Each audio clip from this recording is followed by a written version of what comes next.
الحمد لله وكفى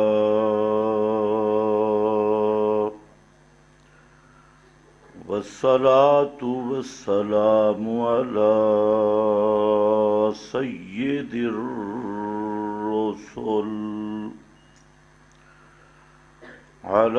سيد الرسل وخاتم الأنبياء.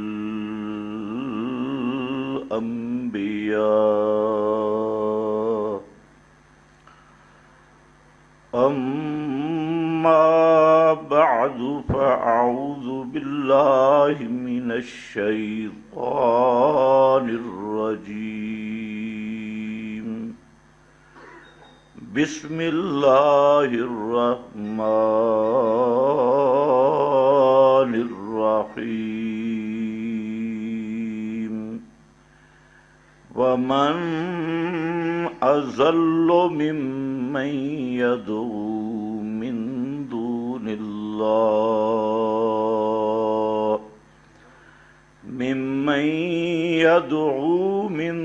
دون الله من لا يستجيب له إلى يوم القيامة وهم عن دعائهم غافلون. سبحان ربك رب العزة عما يصفون وسلام على المرسلين والحمد لله رب العالمين.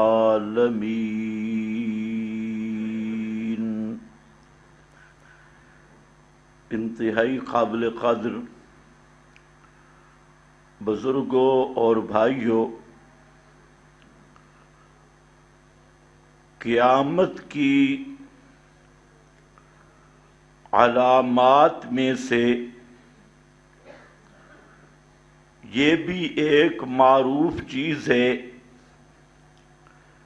کہ جب حق کو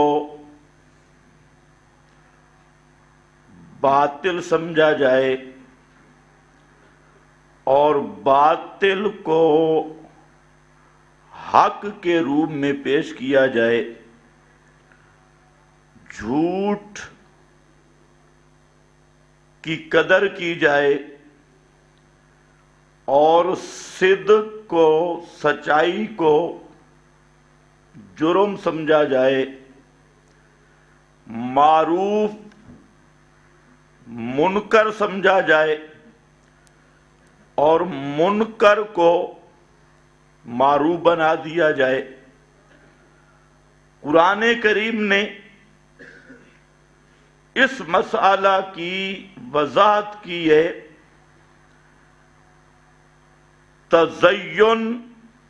تزیین سے کہ شیطان جب آدمی کے دل دماغ پر پورا قبضہ جما لیتا ہے تو اس انسان پر پہلا عذاب یہ ہوتا ہے کہ حق اور باطل کی پہچان ختم ہو جاتی ہے، سچ اور جھوٹ کا فرق ختم ہو جاتا ہے، نیکی بدی معلوم ہوتی ہے اور بدی نیکی معلوم ہوتی ہے.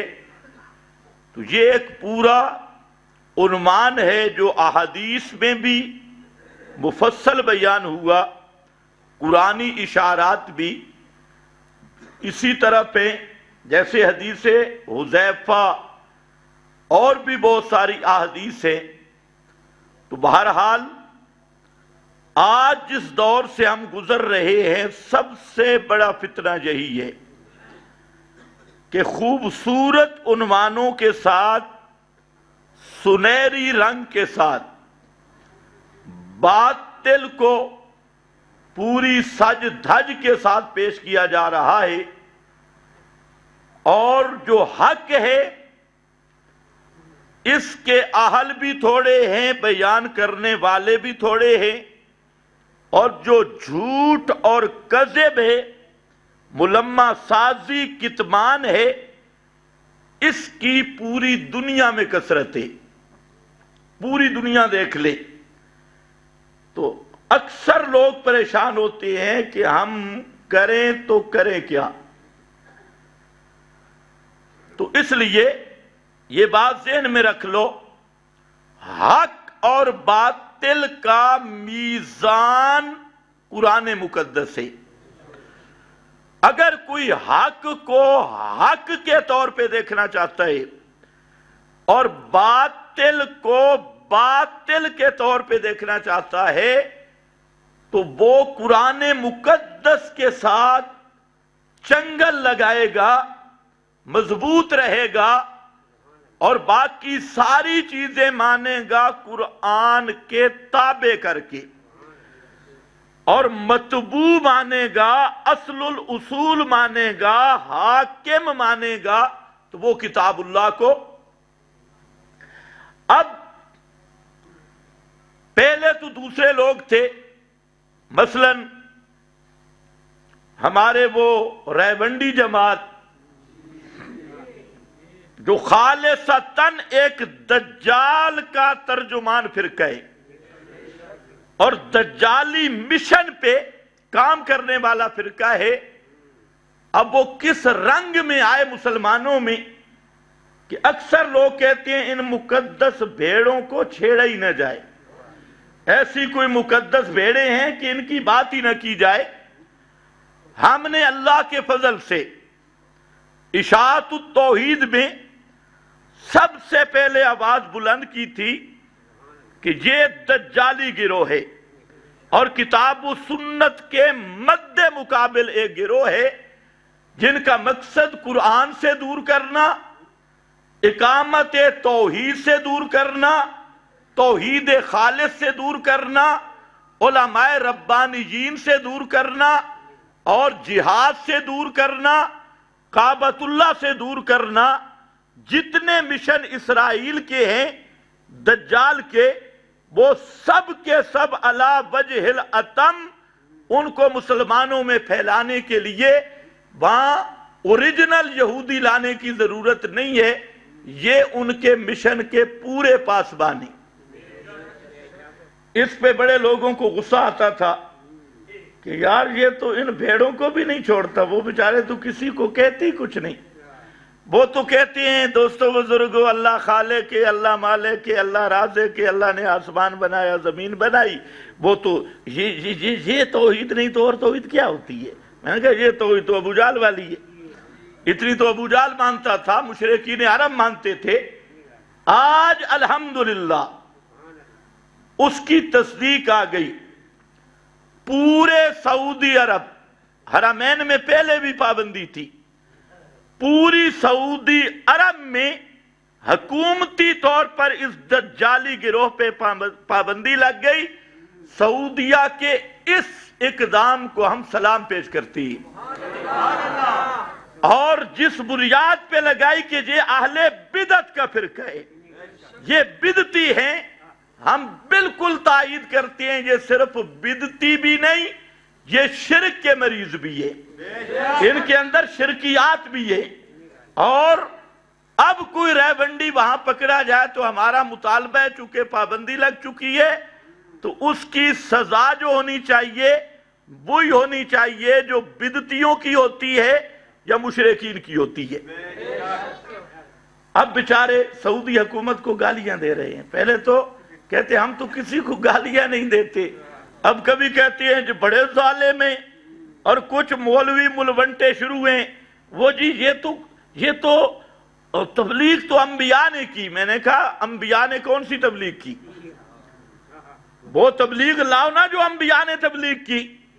یہ تو انبیاء کی تبلیغ پر ایسے پردے ڈالنے والے ہیں تلبیس کے، تو اس پہ لگے ہیں جی تبلیغی جماعت، توبہ توبہ توبہ، اس پہ دلائل دیے جا رہے ہیں، انبیاء نے تبلیغ کی، بلغ، قرآن نے تبلیغ کا۔ میں نے کہا آگے بھی پڑھ، بلغ ما انزل الیک من، انبیاء نے تبلیغ کی خالص توحید کی، کوئی رلا ملا نہیں. اور انبیاء کی دعوت جہاں سے نہیں شروع ہوتی اللہ خالق کے، اللہ مالک کے، اللہ رازق کے. اس کے انبیاء کے مخاطبین قرآن نے خود بتایا، ہر پیغمبر نے دعوت دی، ما ارسلنا من قبلک من رسول الا نوحی الیہ انہ لا الہ الا انا فاعبدون. ہر پیغمبر نے دعوت دی، اللہ کا یہ پیغام پہنچایا کہ لوگوں میرے سوا پکاریں سننے والا کوئی نہیں، میرے سوا حاجتیں پوری کرنے والا کوئی نہیں، مشکلیں حل کرنے والا کوئی نہیں. یہ انبیاء کی دعوت ہے کہ اللہ کے سوا کوئی حاجت روا نہیں، کوئی مشکل کشا نہیں. امام الانبیاء بھی پکارے سننے والے نہیں، باقی انبیاء بھی پکارے سننے والے نہیں. کائنات میں پکار سننے والا ما فوق الاسباب یہ خاصہ ہے صرف اللہ کا، اللہ کے سوا یہ کسی کی شان نہیں. یوں کر کے بیان کرو. اور تبلیغ کیا ہوتی ہے؟ تبلیغ ہوتی ہے قرآن مقدس کی. تم نے قرآن کے دروس بند کرائے، ادھر قرآن کا درس ہے اور سامنے اپنی وہ تورات لے کے بیٹھی ہے، اپنا بنایا ہوا نصاب، اپنا نصاب اس کو لے کے بیٹھے ہیں اور ایسے چمٹے ہیں جیسے گڑ پہ مکھیاں چمٹتی ہیں، اور سب کو اس کی دعوت دی جا رہی ہے. کیا پیغمبر کریم نے 23 سال نبوت کے قرآن مقدس کے علاوہ کسی اور کتاب کی دعوت دی؟ دنیا کے مولویوں سے پوچھو. تو بہرحال پہلی بات یہ، وقت آج ویسے لیٹ ہو گیا اور ہم تو رات سے جاگ رہے ہیں، تو موٹر وے پر ساری دھند تھی. تو بہرحال مقصد یہ ہے کہ سب سے پہلی بات سعودی عرب کا یہ فیصلہ لائق تحسین ہے اور ہم اس کی تائید بھی کرتے ہیں، اور تائید کے ساتھ سعودی حکومت کو اس فیصلہ پر سلام بھی پیش کرتی ہے. نمبر 2، کچھ تمہاری بھی کلاس ہونی چاہیے. اب انہی للڑوں کے اندر سے جب کچھ غدار تم میں داخل ہوئے، انہوں نے بھی وہی طرز اختیار کی. انہوں نے کہا جی بس یہ مسئلہ اتنا بیان کرو کہ پکارے سننے والا کون ہے؟ اللہ ہے، اگلا نہ کرو. حالانکہ جہاں بات پوری نہیں ہوتی آگے بھی کھڑی ہے کہ جو کسی غیر کے ما فوق الاسباب سننے کا قائل ہو وہ کون ہے؟ جہاں ایسا ایسا کہہ رہے اپنے مولویوں سے بھی پوچھو. آج یہ بھی جھگڑا بن گیا. ہم کہتے ہیں یہاں تک نہ رہو، اس سے آگے بھی آنا ہوگا. میرے نبی کی دعوت پوری بیان کرنی ہوگی، قرآن مقدس کی دعوت پوری بیان کرنی ہوگی، ادھوری نہیں. صرف ایک پہلو نہیں، پہلو دونوں آئیں گے کہ ما فوق الاسباب پکاروں کو سننے والا اللہ، اور جو کسی نبی ولی کے ما فوق الاسباب سننے کا قائل ہے وہ قطعی مشرک اور بے ایمان ہے. اب یہ جو ضرب ہے یہ آپ کے بیماروں کو لگ رہی ہے، منافقین کو. جب ہم یہ فتوہ لگاتے کہتے ہیں یہ تو بڑے فتوے لگاتی. میں نے کہا بچو حالے کتھے، تھوڑا سا آگے چلو. یہ ہمارا فتوہ نہیں، یہ قرآن کا فتوہ ہے. اسی لیے میں نے سورہ احقاف کی آیت پڑھی. قرآن مقدس نے اس فتوہ کو کئی رنگ میں بیان کیا. سورہ احقاف وہ ہے جس میں رنگ بدلا قرآن نے، کیونکہ وہ پیچھے سے ایک مضمون آ رہا تھا. مضمون چلا تھا سورہ زمر سے، اور وہاں مضمون تھا فَاعْبُدِ اللَّهَ مخلصا لہ الدین. اور پھر آگے یہ مضمون آ گیا حامی مومن میں. حامی مومن بنیاد بن گئی. اور اس فاعبد اللہ کی وہاں پر اللہ نے خود تفسیر کر دی. فرمایا فادعوا اللہ مخلصین لہ الدین هو الحی لا الہ الا ہو فادعوہ مخلصین لہ الدین قال ربکم ادعونی استجب لکم. یہ سارا تینوں آیات سورہ حامی مومن میں آئیں تو سورہ حامی مومن کا دعوی یہ رکھا کہ اے لوگو پکار کے لائق وہ صرف اللہ ہے، اللہ کے سوا کوئی بھی پکار کے لائق نہیں. یہ دعویٰ تھا سورہ حامی مومن کا. اس سورہ حامی مومن کے بعد 6 صورتیں لائی گئی. 6 صورتیں، اور ان 6 صورتوں میں 6 شبہات کا جواب. 6 شبہات جو اسی مسئلہ پہ ہوتے تھے. وہ جی کہتے تھے ہمارے بزرگوں کی کتابوں میں اللہ نے فرمایا یہ سب باغیوں کی لکھی ہوئی ہے، باغی ملا نے لکھی ہے. وہ جی چلو سفارش کرتے ہیں. فرمایا قل اللہ الشفاعۃ جمیعا، شفاعت کے بھی سارے اختیارات اللہ کے پاس ہیں. اچھا جی کوئی نہ، صرف اتنی تو مان لو نا، سن لیتی ہیں. فرمایا انہ هو السمیع، سننے والا بھی صرف اللہ، جاننے والا بھی صرف اللہ. اچھا جی ان کے ناموں میں برکت تو ہے نا، ان کے ناموں کا وظیفہ کرتے ہیں، کچھ نہ کچھ تو مل جاتا ہے. فرمایا اب سنو مسئلہ واضح ہو گیا. حامی مومن میں بھی دلائل کے ساتھ کہ پکار کے لائق اللہ، بعد والی صورتوں میں بھی دلائل کے ساتھ کہ پکار کے لائق اللہ. اب فرمایا میرا پیغمبر اب ٹھوک کے فتویٰ لا. سورہ احقاف میں اب مسئلہ بعد میں تھے، فتویٰ پہلے، کیونکہ دلائل سے مسئلہ بیان ہو چکا ہے.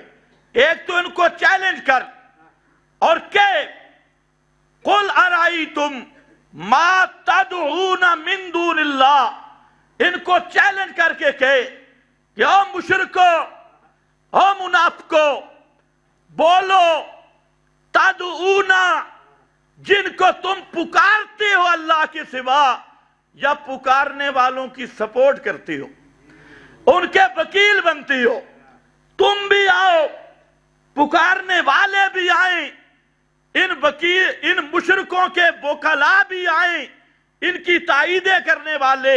اور فرمایا اس پر ارونی ماذا خلقوا من الارض، ذرا اس جگہ پہ انگلی تو رکھو کہ اتنی بڑی زمین ہے، کون سا حصہ ان بزرگوں نے بنایا ہے. کیسا چیلنج ہے بھائی؟ کوئی ایک حصہ بتا دو، جز یار ریت کے ایک دانہ بتا دو جو تمہارے بابوں نے بنایا ہو. ارونی، دکھلاؤ مجھے، وہ لاؤ ذرا سامنے کہ ماذا خلقوا من الارض ام لہم شرک فی السماوات. زمین سے نہیں لاتے، چلو آسمان کی طرف اشارہ کر دو کہ یہ ٹکڑا ہمارے بابے نے بنایا ہے، یہ ٹکڑا آسمان کا، کیا آسمانوں میں سانجا ہے ان کا؟ اس پر لاؤ ایتونی بے کتاب من قبل ھذا. اللہ نے پہلے بھی کتابیں نازل کی تھی. اس شرک والے مضمون، غیر اللہ کی پکار والے مضمون پر فرمایا کوئی ایک نص کتی لاؤ.